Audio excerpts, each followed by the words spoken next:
Thank you. Thank you all.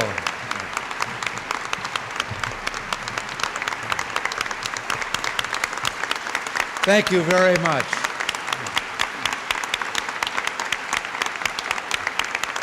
And thank you, John.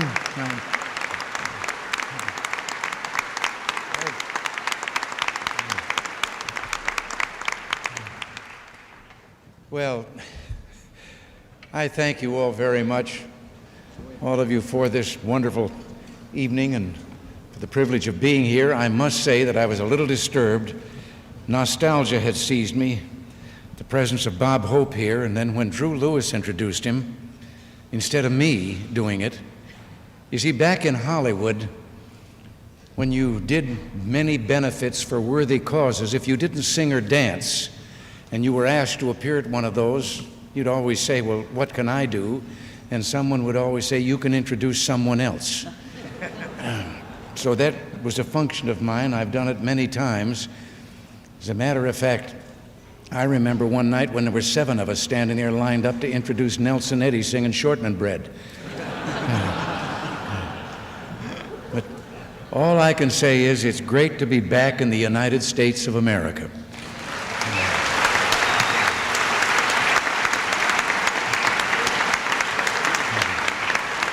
Now, if you see me glancing over in this direction a lot, it's because after my experience at Strasbourg, I keep expecting the left side of the room to walk out. The truth is, I never realized I had such a moving effect on left-wingers. But I want to set the record straight and say now that there's absolutely no truth to the rumor that Bob Dole and Bob Michael have asked me to speak before a special session of Congress. This may be called the President's Dinner, but it's really your dinner. For the 2nd year in a row, you've made this the most successful fundraising event in the history of the Republican Party, as you've been told. And to all of you here tonight who've given so generously, you have my deepest gratitude. Your continued support is essential if we're going to keep America on the right track, growing stronger, braver, and freer every year. A lot of you know Ed Rollins, and many of you will be working closely with him in the coming months. And I just want to take this opportunity to say what an outstanding job Ed has done over the years working to make our hopes and ideals a political reality.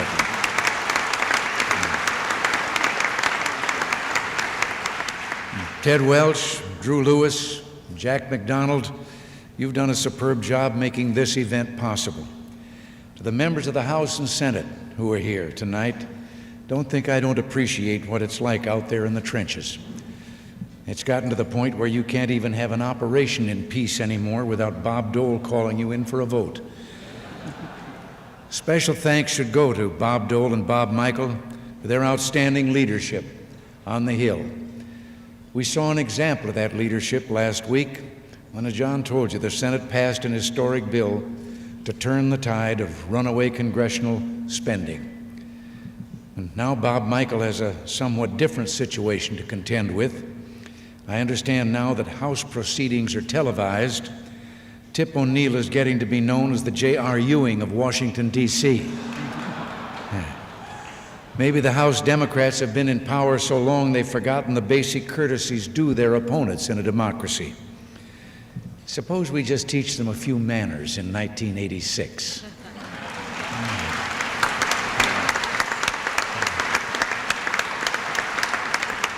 But we're up against a tough challenge in this next election. Being right doesn't automatically or immediately translate into political might without a lot of hard work. We're bucking an historical trend in midterm elections, but that's nothing new to us. For the last 4.5 years, we've been bucking the historical trend, and we've been winning with spending and tax cuts, tax reform, strengthened defenses, and support for democracy around the world. But then we were bucking a 4-year trend when we came into office just by feeling good about America. They said these things couldn't be done, but we're doing them. And that's the main reason I believe that in 1986, we're not only going to keep control of the Senate, but build a winning coalition that will break the liberals' paralyzing grip on the House.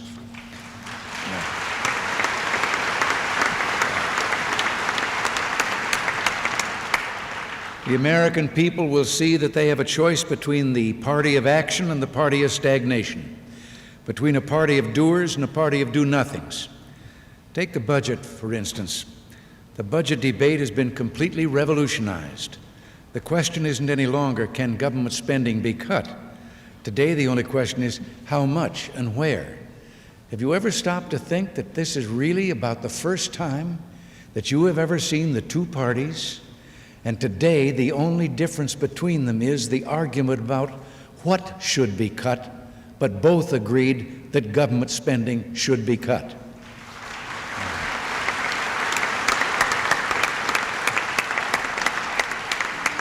The Republican-controlled Senate has passed a budget that will shrink the deficit, prepare the way for tax reform, and help put our economy on a growth path through the end of the decade. The Senate Republicans have shown that they have the right stuff to make tough political choices by doing what everybody agrees has to be done, cutting spending. By putting the needs of the country above any short-term political interest, our Senate Republicans have shown courage and leadership, and the country will thank them for it. It awaits to be seen whether the Democrats in the House are up to this challenge. Will they shrink from this great moment and retreat into excuses and partisan politics? The Democrats have been talking about deficits for years. The coming budget vote in the House will be the measure of their sincerity. It'll signal to the country whether they will cooperate in the business of running this country, or if they're determined to reduce themselves to the role of spoilers, detractors, and negativists. If the Democrats in the House can't bring themselves to cut wasteful federal spending, there's always another option. Give me what 43 governors already have, a line item veto.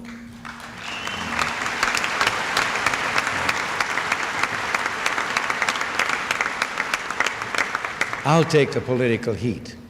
In fact, I'll enjoy it. Some Democrats, in their effort to torpedo any constructive budget compromise, are proposing drastic cuts in defense that would seriously threaten our country's national security, and tax increases that could strangle our economic prosperity. We had a referendum on that idea last November. The American people overwhelmingly rejected it. We've already compromised greatly on defense by agreeing to freeze spending at last year's levels with only an adjustment for inflation. Now, this was not an easy decision. There's no question about it. This will temporarily slow down our vitally needed defense buildup at a time when the Soviet Union is pouring unprecedented amounts of resources into their offensive military arsenals. But I've been assured that if I feel our national security is imperiled, I can come back to Congress for supplemental appropriations. Our leaders in the Senate have assured me of that. And if the Congress persists in making further reductions which could jeopardize our negotiating position in Geneva, I may take them up on that offer. As I said, there are still a few people also who want to raise your taxes. There are also a few people who still claim the earth is flat. As far as we're concerned with questions, those questions were answered a long time ago, both of them. In case the taxaholics have any doubts left, however, I want to show them this. This is a letter given to me by Representative Connie Mack of Florida and Bo Butler of Texas, with the signatures of 146 Republican representatives who have pledged to support a veto of any tax increase, no matter how cleverly it's disguised.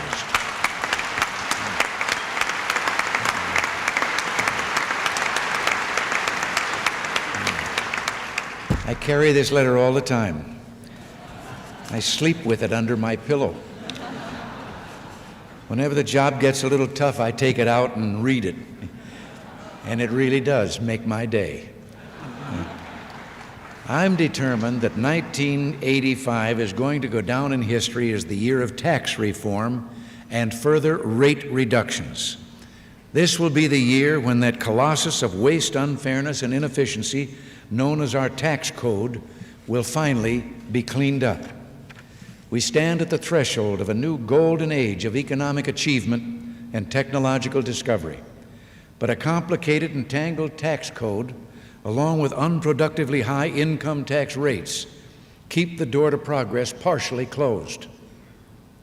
That's why we will be very soon announcing our tax reform plan to lower income tax rates, make our tax system fairer and simpler, and ensure that America is the sunrise industrial power of the 21st century.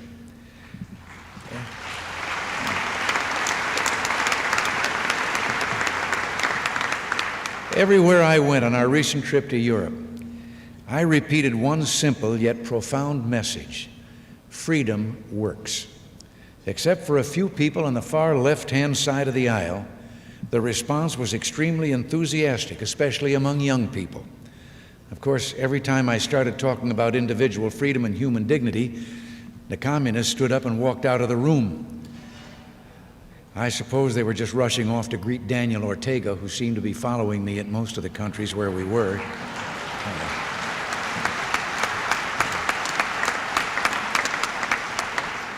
And I noticed that many in our House of Representatives had second thoughts about their vote to block aid to the freedom fighters when Mr. Ortega immediately flew off to Moscow for what looked like a victory celebration. Mr. Ortega, of course, was looking for another installment on that almost $2 billion in military and economic assistance the Soviets and their friends have been pouring into Nicaragua to prop up the brutal communist regime there. Sooner or later, we're all forced to shed whatever illusions we may have had about the nature of communist regimes. Let's only hope that this time it isn't too late for those brave Nicaraguans who are battling to bring freedom to their suffering country.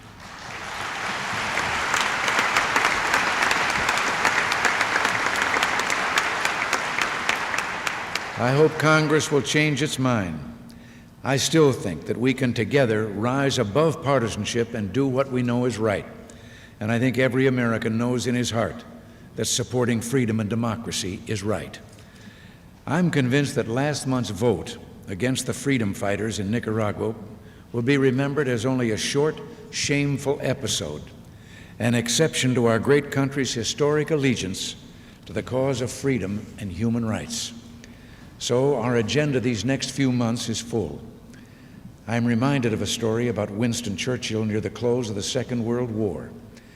He was visited by a delegation from the Temperance League and chastised by one woman who said, "Mr. Prime Minister, I've heard that if all the whiskey you've drunk since the war began were poured into this room, it would come all the way up to your waist." Churchill looked dolefully at the floor, then at his waist, then up to the ceiling, and he said, "Ah, yes, madam, so much accomplished, so very much more left to do."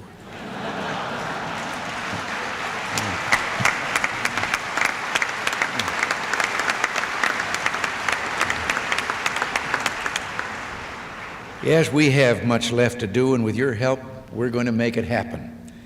We've begun no less than the renewal of the American dream, and we're not going to stop until that dream of hope, faith, and opportunity becomes a living reality for every American. That's the vision that guides us. That is the vision that the Republican Party is working toward. And to paraphrase John Paul Jones, we have only just begun to fight.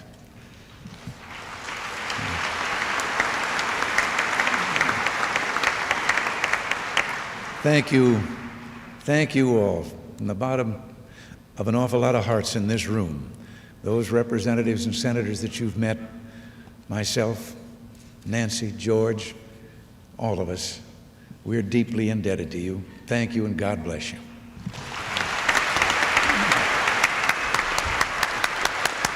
Thank you, Mr. President.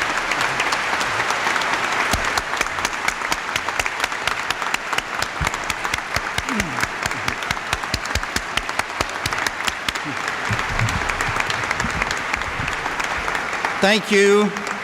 And before President and Mrs. Reagan and Vice President Bush leave, and before all of us adjourn downstairs for dancing and refreshments, I would like the Republican leader of the House of Representatives, Bob Michael, to lead us in God Bless America. Representative Michael. As in Dallas, would you all join me? And Manny, if you can put it in the key of C, we'll get a lot of participation. God bless America, land that I love. Stand beside her and guide her through the night with a light from above. From the mountain to the prairie, to the ocean, white with foam, God bless America, my home, sweet home. God bless America, my home, sweet home. All right, all right.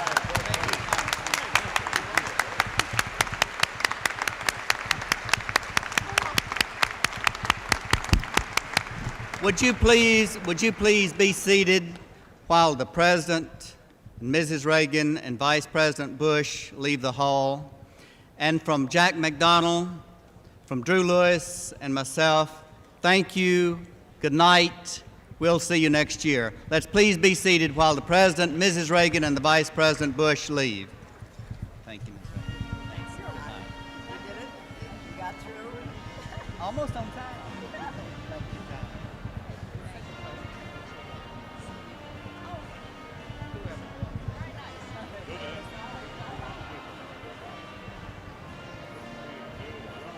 Another one of those great